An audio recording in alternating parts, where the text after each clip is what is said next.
guys welcome back two आमा चाहिँ आज चर्चबाट आएको हो यहाँ बत्ती बोलिरहेको छ आज चर्चबाट आएको सान्दुप अन्त बोल्दा हो हेर्नु सक्नुहुन्छ चर्च बेलाको ब्युटी भएर गाइस पानी पनि परिरहेको छ सब नामले गाइस पानी परिरहेको छ गाइस मैले त्यति नामले भन्दा बाफ्रे पुलिस केस गर्नु रे के गरेको भाइ के भयो के भएको के म बोल्दैछु के भयो अहिले एक थप्रो म बोल्दाखेरि नामले भन्दा नामले भन्छ ड्राइभरको छोरा ड्राइभरै भन्छ डक्टरको छोरा डक्टरै भन्छ नामलेको छोरा नामले आमा मान्छेले कमान्ड 5 घन्टा बोलेर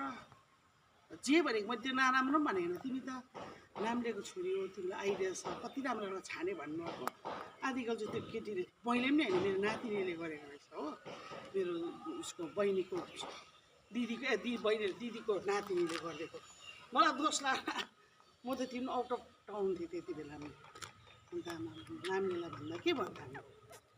नामलेको छोरा नामले भन्छ ड्राइभरको छोरा ड्राइभरै भन्छ इन्जिनियरको छोरा इन्जिनियरै भन्छ त्यसमा त रुल मलाई केस गर्नु भन्यो ए नामले भन्यो पहिला जसले नामलेको ट्र्याक देख्छ त्यो मान्छेलाई फर्स्ट केस गरोस् न हाम्रो जिजु बजराजुले राखिदिएको नाम होला यस्तो छ आजकल जमानामा टिकटक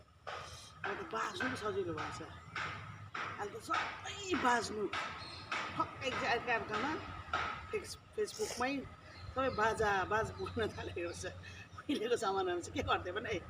दरवाजाको अगाडि बसेर जुम्रा मारेर अर्काको केला जुम्रा मारेर क्या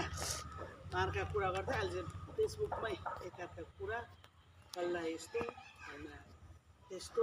कुरा काट्ने दिदीबहिनीहरू म चाहिँ यही भन्छु त्यस्तोहरू नगर्नु हामी इन्टरटेन गर्नु बनाइदिएको यो अब कसैलाई राम्रो के अरे कमेन्ट पनि लेख्छ कसैलाई नराम्रो कमेन्ट पनि लेख्छ नराम्रो लेख्दैछ थ्याङ्क यू अरे नराम्रो लेख्दैछ रिस झगडा त्यस्तो गर्नु हुँदैन द्याट्स नट गुड म त भन्छु कति खै पोलिटिसियनहरूलाई के भन्छ खै पराहरू के उयो गर्दा एक कानले सुन्नुहोस् एक कानले फ्याँक्नुहोस् यहाँसम्म कि मलाई त मोदीको के अरे सरी अम्बानीको भुत्ला पनि भनेको छ त्यस्तो चाहिँ त म पनि गर्नु सक्छु नि के तर म I don't care by by कायमै पनि होइन अनि म त्यस्तोसित त पत्ता दिन्दिनँ पनि फर्स्ट अफ अल मैले आई एडमिट द्याट मैले नामलेको छोरी भने त्यसमा नामलेको छोरी भनेको के भारी भएको छैन त्यसमा त केही ठुलो कुरा त लागेन मलाई त हो अनि राईको पाडा बनाउनु हुँदैन अनि टिकटक गर्छु यस्तो बनाउँछु इन्टरटेनको लागि हामी बनाउनुको लागि गरेको पैसा कमाउनुको लागि पनि होइन फेसबुकमा त्यो नेमलाइटमा आउनु फेमस हुनुको लागि पनि होइन अब जे देखेँ त्यही भन्यो